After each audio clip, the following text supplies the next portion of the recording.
ഇത് റെക്കോർഡിങ് കഴിഞ്ഞപ്പോൾ തന്നെ ഇത് അവാർഡിനൊരു സ്കോപ്പ് ഉണ്ടെന്നുള്ളത് അറിഞ്ഞായിരുന്നു. പക്ഷെ എന്നാലും ഇതിപ്പോൾ കിട്ടിയതിൽ വളരെയധികം സന്തോഷമുണ്ട്. അത് നാഷണൽ അവാർഡ് എന്ന് പറയുമ്പോൾ ഒരു നല്ല ഒരു ഇതിലേക്കാണ് പോയിരിക്കുന്നത്. അതിൻ്റെ മോളുടെ ദൈവാദിനം ഇതെല്ലാം കൂടെയാണ് അതിൻ്റെ ഉള്ളൊരു പാടാനുള്ളൊരു കഴിവും എല്ലാം ദൈവം കൊടുത്തതിൻ്റെ ഇതിൽ കിട്ടിയതാണത്. എന്താ ചേച്ചി പറയാനുള്ളത്? എനിക്കും വളരെ സന്തോഷം. ഈശ്വര ഏറ്റവും വലിയൊരു നല്ല ദേശീയ അവാർഡ് കിട്ടുക എന്നുള്ളൊരു ഭാഗ്യമാണ്. എല്ലാ ഈശ്വരാനുഗ്രഹം. നമുക്കതേ ജഗദീശ്വരൻ്റെ ഞെട്ടിപ്പോയി കേട്ടപ്പോൾ. അഭിനന്ദനങ്ങൾ മറ്റേ സുഭാഷ് ഏട്ടൻ പറഞ്ഞപ്പോഴേ എന്തിനാന്ന് ചോദിച്ചപ്പോൾ നാഷണൽ അവാർഡുണ്ട് മറ്റേ AR. ഓയ്യോ അപ്പോൾ ഞാൻ അച്ഛനോട് പറഞ്ഞു, ഓ എൻ്റെ അമ്മോ, പിന്നെ എടേ ഇതേ നാഷണൽ അടിപൊളിയായി. പിന്നെ അങ്ങോട്ട് കുശാലല്ലേ, സൂപ്പർ ധമാക്കയായി. രണ്ട് വൈക്കംകാർക്ക് ഒന്ന് മമ്മൂട്ടിക്കാ. അതല്ലേ രസം. മമ്മൂക്കായ്ക്കും. പക്ഷെ മമ്മൂക്കായ്ക്ക് ഒരു അഭിനന്ദനം പറയണമല്ലോ. അല്ല ഇതിലൂടെ ഞാൻ അറിയിക്കുന്നു. എനിക്ക് ഫോൺ വിളിച്ചിട്ട് കിട്ടുന്നില്ല. അതുകൊണ്ട് ചാനലിലൂടെ മീഡിയാസിലൂടെ മമ്മൂക്കയ്ക്കും കൺഗ്രാജുലേഷൻസ്. അവാർഡ് കിട്ടിയതിൽ എല്ലാവർക്കും അഭിനന്ദനങ്ങൾ. ഈ പാട്ടിന്റെ ഒരു റെക്കോർഡിംഗ് സമയമൊക്കെ എങ്ങനെയായിരുന്നു? അതിന്റെ ഒരു അനുഭവമൊക്കെ എങ്ങനെയാണ്? റെക്കോർഡിങ് ആദ്യം പാട്ട് അയച്ചു തന്നായിരുന്നു. അപ്പോൾ ട്രാക്ക് പാടി അയച്ചു തന്നു. ഞാൻ കേട്ട് പഠിച്ചു. അവിടെ ചെന്ന് എറണാകുളത്ത് വെച്ച് ദീപു സാറ് വന്നായിരുന്നു. ചെന്നൈയിൽ നിന്ന് എറണാകുളത്തേക്ക് വന്നപ്പോൾ സാറ് പറഞ്ഞു തന്നു, ഇതാണ് സിറ്റുവേഷൻ. മുത്തശ്ശി മകന് കഥ പറഞ്ഞു കൊടുക്കുന്നു. പിന്നെ ഒരു മോട്ടിവേഷനുണ്ട്, താരാട്ടുണ്ട്, ഒരു ഫോക്കുണ്ട്. അപ്പോൾ അതെല്ലാം അക്സെപ്റ്റ് ചെയ്ത് എല്ലാം ഉൾക്കൊണ്ട് പാടണം, ഇന്ന രീതിയിൽ പാടണമെന്നൊക്കെ പറഞ്ഞു തന്നു, ഗുരുനാഥനെ പോലെ. ആർക്കാണ് സമർപ്പിക്കുന്നത്? ആരോടാണ് നന്ദി പറയുന്നത്? ഈശ്വരനോടും അച്ഛനും അമ്മയോടും, പിന്നെ ഗുരുക്കന്മാർ, ജനങ്ങൾ, ഏറ്റെടുത്ത ജനങ്ങൾ, മാധ്യമ സുഹൃത്തുക്കൾ, മീഡിയാസ്, ഈ ഫിലിമിൻ്റെ ഫിലിം ഡയറക്ടർക്കും,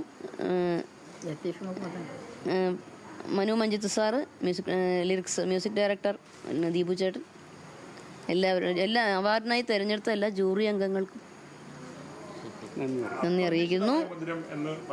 അതെ, അപ്രതീക്ഷിതമായൊരു മധുരമായിപ്പോയി. അതാണ്. ഏതെങ്കിലുമൊക്കെ ഘട്ടത്തിൽ ഒരു ദേശീയ പുരസ്കാരം എന്നുള്ള ചിന്ത മനസ്സിലെ ആഗ്രഹങ്ങൾ അങ്ങനെയൊക്കെ ഉണ്ടായിരുന്നു. അതിപ്പോൾ സഫലമായി. ഇപ്പം എൻ്റെ അല്ലേ എല്ലാത്തിനും അതിൻ്റെതായ ഒരു സമയം ഉണ്ട്. ദാസ അതാണ് നമുക്ക് പറയല്ലേ. എല്ലാവരോടും അതാണ് പറയുന്നത്. ശ്രീനിവാസൻ സാറിനെ ഇപ്പോഴാണ് നമ്മൾ ഓർക്കേണ്ടത്. എല്ലാത്തിനും അതിൻ്റെതായ സമയമുണ്ട് ദാസാന്ന്. അച്ഛനും അമ്മയ്ക്കും ഒക്കെ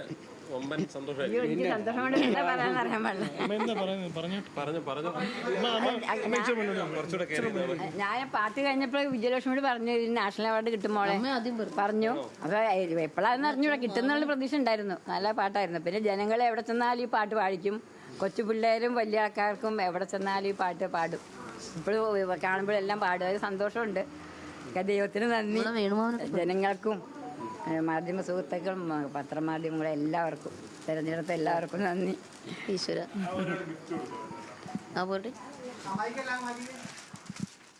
മികച്ച പിന്നണി ഗായികയ്ക്കുള്ള ദേശീയ പുരസ്കാരം ലഭിച്ചതിന് ശേഷമാണ് വൈക്കം വിജയലക്ഷ്മി ഇപ്പോൾ പ്രതികരിച്ചത്. ARM എന്ന സിനിമയിലെ ഗാനത്തിനാണ്, അങ്ങുവാന ചോലയിൽ എന്നുള്ള ഗാനത്തിനാണ് വൈക്കം വിജയലക്ഷ്മിക്ക് പുരസ്കാരം ലഭിച്ചത്. വൈക്കം വിജയലക്ഷ്മി മാതാപിതാക്കൾക്കൊപ്പമാണ് ഇപ്പോൾ മാധ്യമങ്ങളെ കണ്ടത്. വളരെ ഹൃദ്യമായ ഊഷ്മളമായിട്ടുള്ള ഒരു പ്രതികരണമാണ് വൈക്കം വിജയലക്ഷ്മിയുടെ ഭാഗത്തു നിന്നും ഉണ്ടായിരിക്കുന്നത് എന്നുള്ളതാണ്.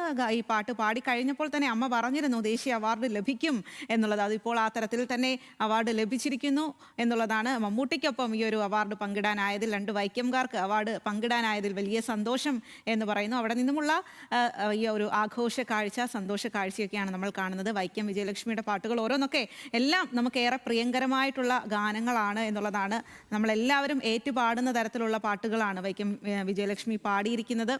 മനു മഞ്ജിത്തിൻ്റെ രചനയിൽ ഉള്ള ഒരു ഗാനമാണ്. ആ ഗാനത്തിനാണിപ്പോൾ ARM എന്നുള്ള സിനിമയിലൂടെ വൈക്കം വിജയലക്ഷ്മിക്ക് മികച്ച പിന്നണി ഗായികയ്ക്കുള്ള ദേശീയ പുരസ്കാരം കൊണ്ടെത്തിച്ചിരിക്കുന്നത്.